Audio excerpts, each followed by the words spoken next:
Now, favourites have been emerging since the first development meet kicked off in January, but with just over a week to go before the Issa Grace Kennedy Boys and Girls Championships, the spoilers are also gaining some attention. As we hear from Karen Madden in this evening's Champs Preview, the St. Elizabeth Technical could be relied on to provide some of those unexpected results. For better. St. Elizabeth Technical has been one of the schools providing formidable competition to the top contenders in both the boys and girls sections of the annual championships. Head coach Ronaldo Walcott, who has national experience, is looking for at least a top 10 placement for his girls team, but he is expecting the boys team to improve from last year's 5th place finish.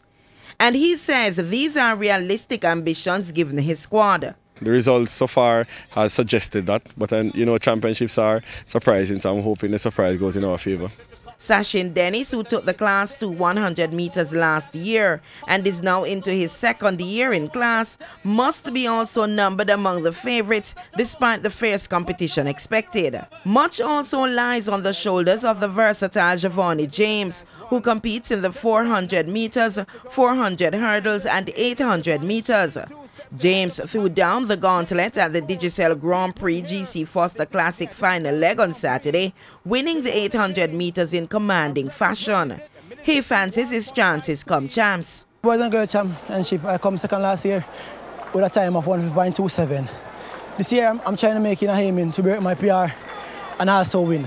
Stents also has good representation in the longer distances and the field events, and are also strong contenders in the relays.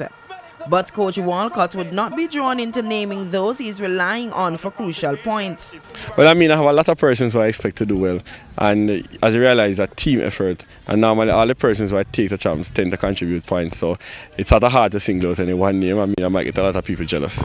The March 20 to 24 Issa Grace Kennedy Boys and Girls Championships will be carried live on TVJ, TVJ SN, Hits 92 FM and OneSpotMedia.com.